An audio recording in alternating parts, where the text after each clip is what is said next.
I'd like to see it so that religious organizations can offer health insurance. So that like you can join a group. I'd like to see everyone joining groups and then those groups providing for them. So, right. You know, so like writers can join the Writers Guild or, right. You know, there's... Religious organizations are not allowed to offer... Yeah, religious organizations are not allowed to offer health insurance. I think people should be able to buy health insurance through their shul or church or mosque, and then the shul, church, and mosque would have incentives saying if you want to join, you need to pledge to not smoke or not whatever. Like it would have people have an incentive to watch people's behavior. And that's amazing to me that the government doesn't allow religious organizations to provide health care plans. I can imagine why I think they would do that, but I can't imagine how they explain it.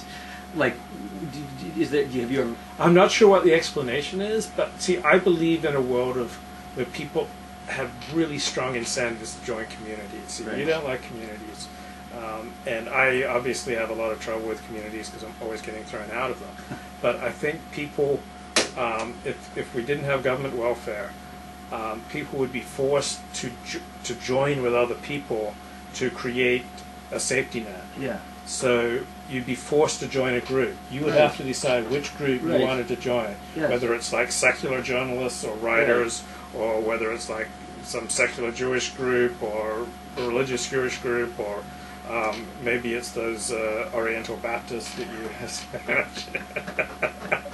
But you're not going to have a hard time living that one down. But you'd have to join something for your own, because you never know. You could walk out of here and have a traffic accident and lose your legs. And if you couldn't rely on your family, like who would you rely on? So I have this dream of people forcing themselves, you know, being forced by the reality of life to join a group and then make a commitment to that group and you know, volunteer for that group, pay dues for that group, and then if you're part of a group, people have an incentive to, you know, watch over your behavior, and you have an incentive to promote something bigger than yourself, but not so big that it's like out of reach, but a group where you can actually make a difference. So like I have this vision of everyone like joining the equivalent of a shul. Have you heard of a guy named Amitai Etzioni? He's a communitarian, I think is what he calls himself. But yeah, it's... I think there's a lot of good thinking in that kind of approach. I mean, it's that they're kind of voluntary associations where you're not relying just on the federal government to take care of you. But yeah, you're picking... You take charge of your life and you join something that you're committed to creating a community around. Right.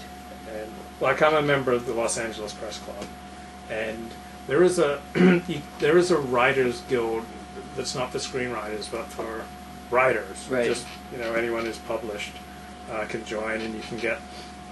I got libel insurance through it, so I paid like $300 to join and $200 for the libel insurance. Then I got sued 3 times. In that first year, and they picked it up. I still had a $5,000 deductible on each one, and then they discontinued. Then they wouldn't offer libel insurance anymore to anyone who read in the adult industry. Oh, really? After that? That's hysterical. That reminds me of when I was 18. Some friends and I had bought this old camper, Ford F-250 camper special, 1969, and we were driving it around the country. And I remember we went to the automobile club, and we paid like, you know, what I was me actually. I paid like you know, $30 for the membership, and then we all started jumping up and down and celebrating after we got it because we knew we were going to break down 1,000 times. We were going to have all kinds of problems. But yeah, well, that's the problem. See, with those communities, then you get what they call like a free rider or something. But then they have an incentive to watch out for you, you know, to put in provisions. So it's to keep people, like me out. No, I'm open to. When I say I don't like communities, that's not an ideological thing so much as from experience. No, the right community, it's just, you know, then you join. But it's what are the terms of engagement here, and what changes are you asking of me in exchange for whatever? And that's fair. That's, you know, there's nothing wrong with that. And people don't get this all the time. When I say that I hate, like, love something, that doesn't mean that's the only emotion that I feel towards it. So when I say that Joey doesn't like community, that's not the sum total of his emotional and intellectual reaction to community. He also likes community. He loves community. He hates community. Yes, like that's very you can't have strong feelings in just one direction. Like if there's someone that you love, there are also things about that person that you hate.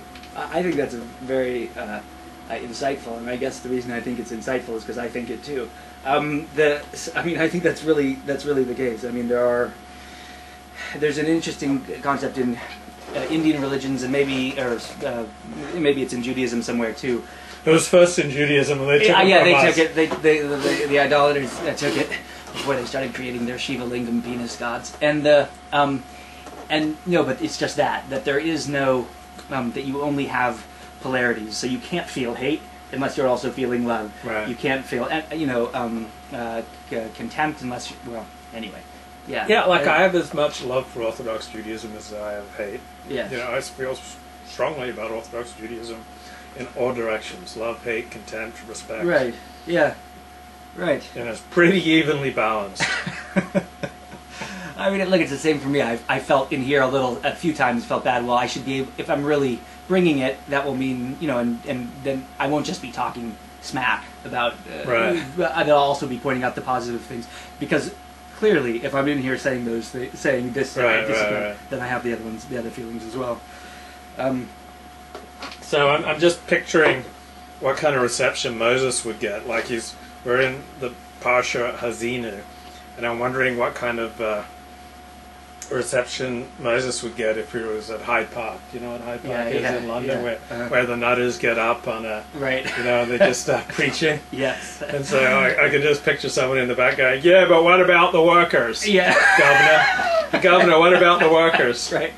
Well, Moses would learn fast, because what you have to do in Hyde Park is you'd have to put up a picture of himself with a shit-eating grin and then say, "My loyalty is to the working class," is what it would say below him. And then he would do just fine. So yes, Joey is married, for those who are keeping score at home. I am single. Joey's eyesight's not the best, so he can't read very well from 8 feet away. And this is after LASIK surgery and contact lenses. But yes, that's the best you would come up with, TT. Oh, well, Torah Titan Timmy. Torah Titan Timmy's getting a criticism. Well, Old Man Rivers, you give us something too. Yeah. Since Moses was told all of the Torah Mount Sinai, he knew exactly what was coming. Have you ever been to Hyde Park? Like, I don't know if you saw that coming. Have you been to Hyde Park? Yeah, well, sure, yeah. But yeah, it's easy to spin. That's why populists and kind of even right-wing demagogues have an easy time infiltrating the left. It's easy to switch the dialogue. You just use the same verbiage about, we're gonna get back at the elites, and we're gonna, but then you just say, by the way, comrade, my loyalty is to the working class, and then you're in. Right. It's all rhetoric. So, I mean, what's your belief on the composition of what we're reading? Do you believe this was given by God at Mount Sinai 3,200 years ago? Or do you believe it was stitched together over many centuries by human beings? I believe that it was stitched together,